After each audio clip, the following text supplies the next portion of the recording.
'Cause I'll be there for you, 'cause we care for you.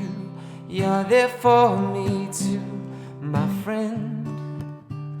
I know it's hard sometimes when you feel left behind. Tell me what's on your mind. Why do this on your own? Yeah, 'cause I'll be there Right, for let's start then. Right, here we go. This is Johnny's Chats, and here we have life coach and breathwork therapist Octavia Christina. How you doing? I'm good. How are you doing? Very well, Thanks, thank you. thanks for having me. That's all right. More than welcome. Well, Cool. right, yeah. If we want to start, I'd like to let the listeners know a little bit about yourself, how your story of how you went from struggling with mental health and now effectively a healer of people with Mm. mental health. You know. Yeah. Yeah. So for me, I suffered really badly with anxiety and depression, which kind of led to insomnia. And I kind of fell into it in about a period of like a few months. I actually went on a trip to India. Literally had the classic, felt cool to go to India. And then like, I had this dream of like doing all this spiritual stuff and yoga stuff. And then within about 3 days of being there, I just literally completely had a mental health breakdown, I'd say, to the point where I literally went from completely well to really, really unwell within a few days. And it was just totally um, unexpected and just so shocking for me because I'd never really faced anything like that before. And it came out of the blue, like it hit me without even realizing. So it was so scary. I didn't know why. Normally, or not normally, but sometimes there's a reason, like something's happened and then I feel like this. But there Yeah. was no reason, physical reason, why I was feeling like this. So all of a sudden, it just like switched overnight, and I just lost so much sort of confidence in my own mind, and I just lost total trust that I was able to be mentally okay.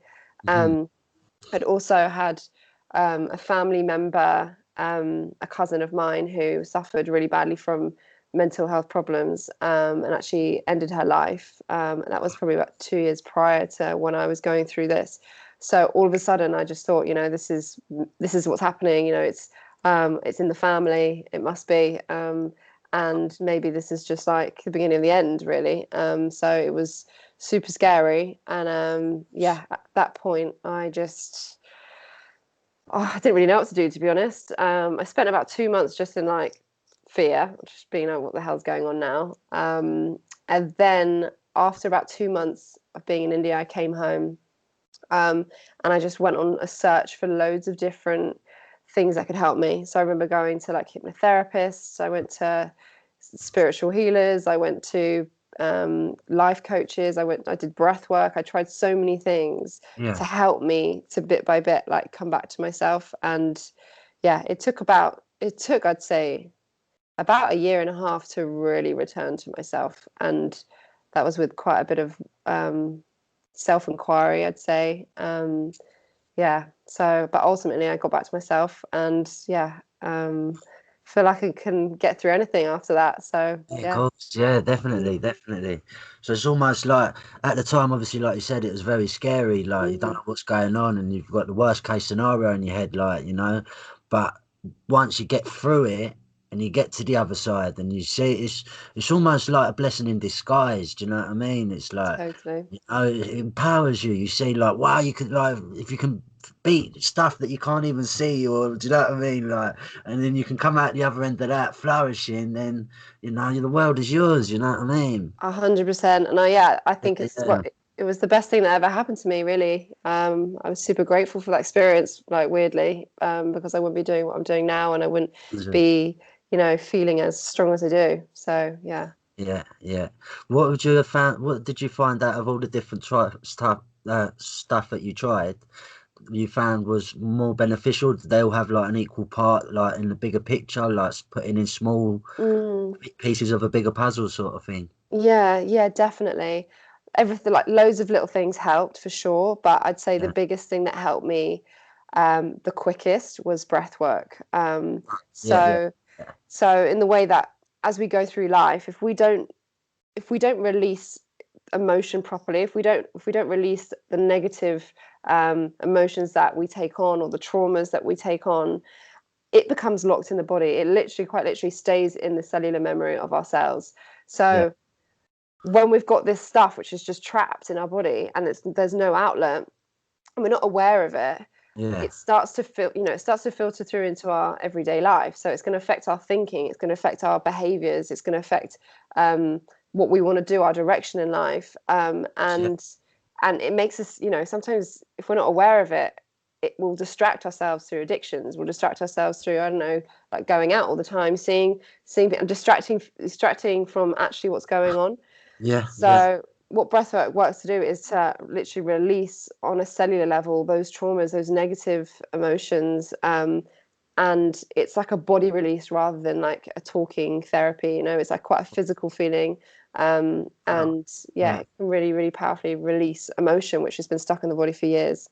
Of course, I mean, emotion, like, we've added words to emotion in order to explain them and make sense of them. But there's emotions we haven't got a clue what they're like. You try and describe them and all that, and it still doesn't release it. So obviously, a therapy like what you're saying, it deals with that, and it goes into all the unwritten emotions sort of thing, and helps you release them, like you're saying. Yeah, definitely.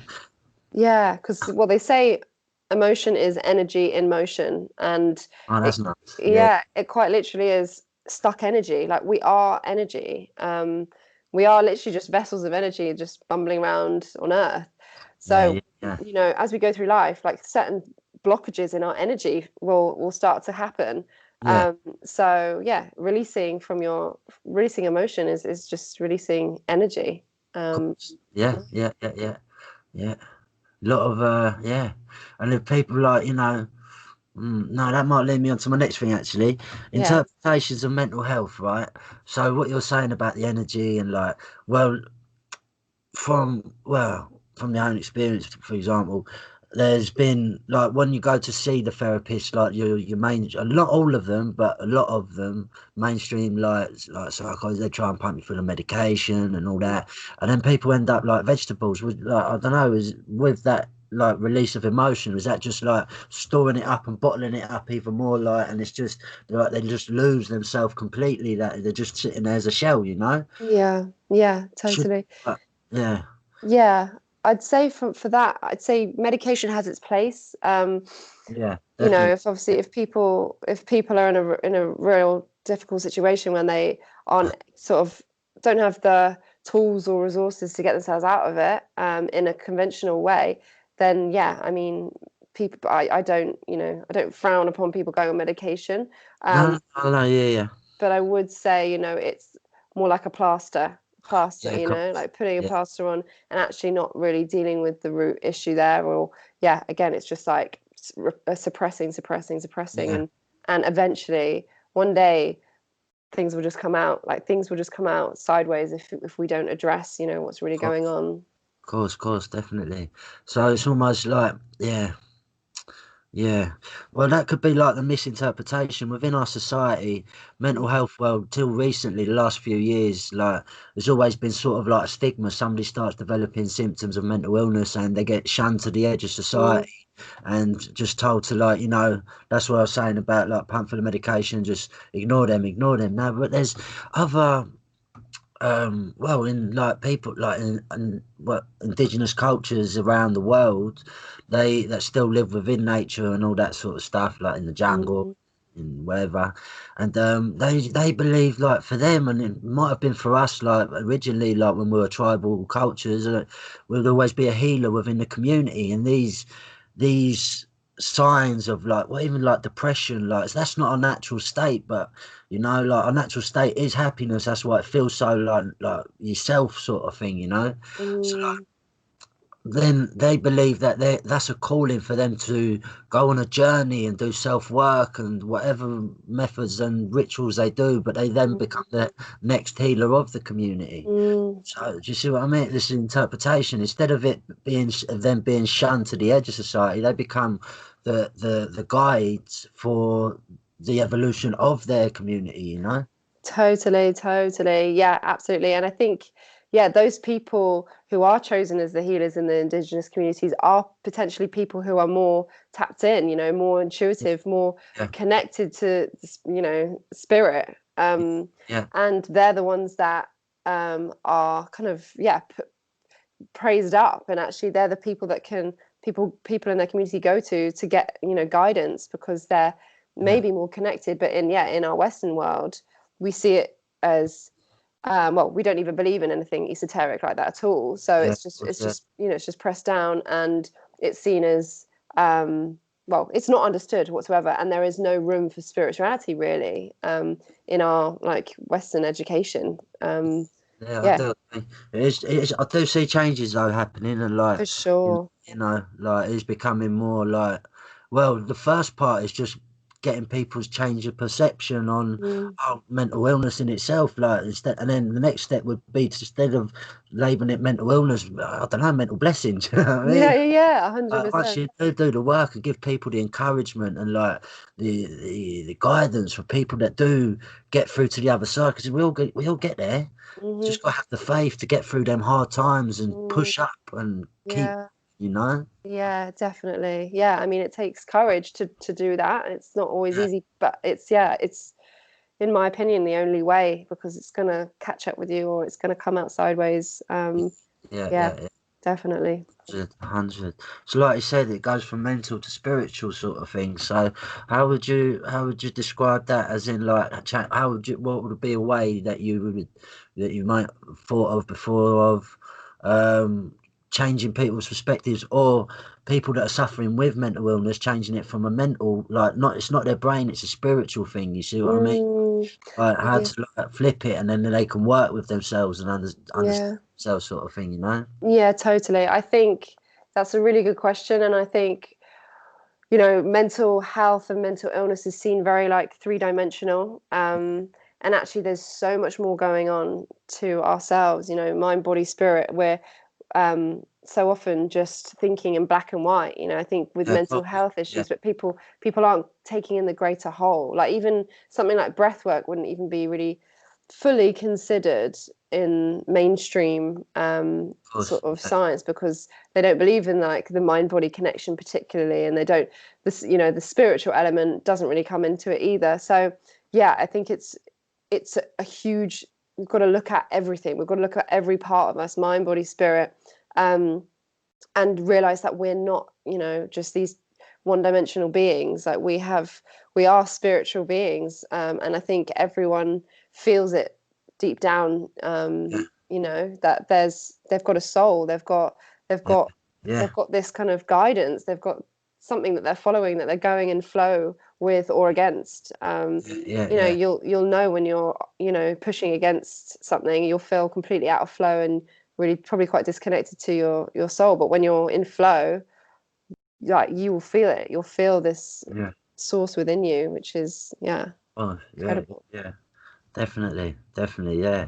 That leads me on to the next thing. So, when people do start looking at themselves and like they might start seeing their shadow, like Mm, that's a term used, like the darker parts of a human being, you know, like everybody has a capacity of being good or bad or what have you, sort of thing. It's just trying to mm, work, like that's something that could be maybe the calling, is that people get called to work on their shadow part and mm, learn about themselves, so they have more understanding and know how to guide other people that are maybe like, you know, like I can't remember, like criminal activities, what have you, and mm, guide them out of that back into the mm. light so that they can, you know, be fully functioning Yeah, part of their community again, you know.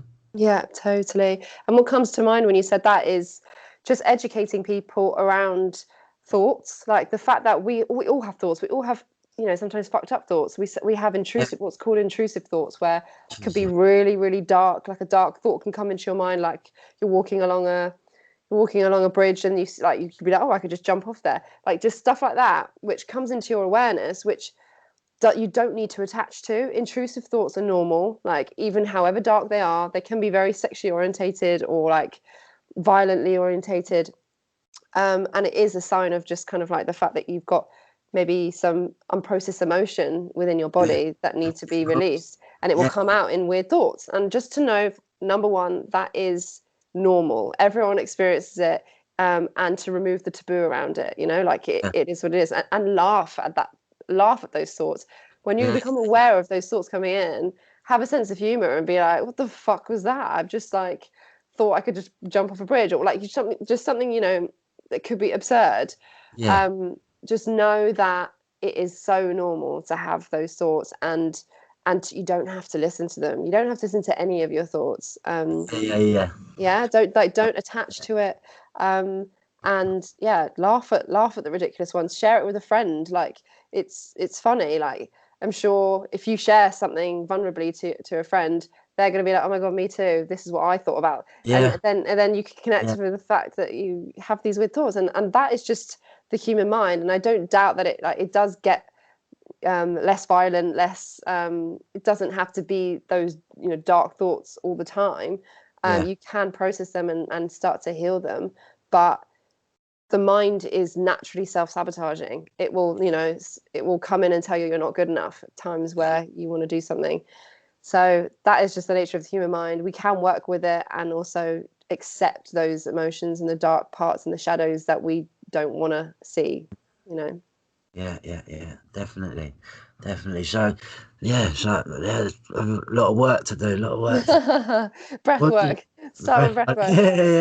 yeah. I'd say breath work and belief work. Focus, like finding out, what unconscious beliefs you're holding onto and what self-limiting beliefs that you're, holding onto. And if you start with those two, How, do pretty well. that's interesting. That was what I wanted to come up to next. Limiting beliefs, self-limiting beliefs and stuff. What's an example, for example, just like any listener in case they can relate to, or Mm, and how to overcome them, so mm, sometimes like what persist sort of thing, but how do you overcome that and get back on the right track again? yeah. I'd say an example of limiting beliefs. For me, I know that when I was young, well, growing up to probably to the age of like 20 something, I really had such a belief that I wasn't good enough. I didn't deserve Yeah, to have the things that I wanted. I wasn't good enough at anything. Like I wasn't competent, that sort of thing. Like it was so strong for me that it would affect my ability to have like confidence to get a job or to put myself out there. It just made me feel about this big, and that is like that's the inner critic. Unfortunately, it's alive within everyone, but it does get better. Like it does, you can start to transmute those beliefs. So I'd yeah, say it's not like an overnight job. I'm not gonna like do one session with someone and then all your beliefs, all your limiting beliefs are gone. It is yeah, a process. Everything's a journey, but I would yeah, say just write down. Journaling number one is just like one of the biggest healers, natural healers. Like it's free. It's you and a notepad. Just write down all your thoughts, however weird they might be, or you might feel they are. Get them off you and just start to realize like the narrative, the talk that's going on within your own mind. yeah, And and see and find out what limiting beliefs you're holding on to. So if that, and I think about most people hold on to the belief that they're not good enough in some way, and then it can, or like not fit enough, not pretty enough, not intelligent enough, something enough, not rich enough. Yeah, with everyone's got some form of that. So working with yourself as opposed to against yourself, like when you realize that you're having these thoughts or these beliefs are coming up for you, first of all I'd say like compassion. Just realize for a moment that this isn't true, this isn't your fault. Why are you beating yourself up? You wouldn't talk to your best friend like that, so why are you talking to yeah, yourself like that? So it's about bringing respect to yourself and compassion to yourself, and again, that is something that is developed. It's with practice you start to realize how you're speaking to yourself and start to develop that compassionate, accepting voice. So those things, to start with, and then also meditation. I'd say just like calm the mind. yeah, Otherwise, the mind will just keep ticking over. But when you meditate, you're literally calming your nervous system. Your brain waves change to a state that's way more relaxed, yeah, and the pause between thoughts expands. So meditation, I'd say too. Yeah, they're good habits to implement, definitely. So it's all connected, like the beliefs is all like the habits, which is like the actions, which is like Mm-hmm. all interlinked. It's all different parts of like that's sort of the smaller parts of sorry, the smaller parts of the bigger picture that like when you start 100%. honing in on them smaller areas like that you wouldn't really like pay attention to, but Yeah. then they're the bits that you can change effectively, the small bits, and then they change the bigger picture, like sort of thing. Yeah. 100%. Yeah, you're right. Like, your thoughts create your feelings create your actions create your decision making, and your fate. Like, Yeah. Yeah. 100. yeah. Yeah. So it's really worth just like finding out what's there. There's a really good quote. I think it's until you make the unconscious conscious, it will drive your life, and you will call it fate. Ah. Yeah. Mm, Yeah. Yeah. Yeah. mm, Ah, that's very nice. Yeah. Yeah. yeah. Yeah.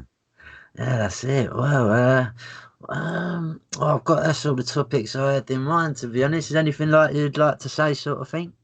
um Well, I would say, what would I want to say? First of all, really good chat. Yeah, nice one. And yeah, I'm just, if anyone, feels, called or that resonates with what we've talked about today, I'd say, reach out to people, have a conversation, open the conversation. Yeah. If people are specifically looking to work on these areas that we've spoken about, I do hold breathwork sessions as well Awesome. as coaching sessions Yeah. to unpack what's there, work through limiting beliefs, Yeah. and to really like release what they're holding on to. Yeah. So yeah, just putting the call out if anyone feels it, reach out, because I think the biggest blockage to reaching out is it's pride. Like we have Of course.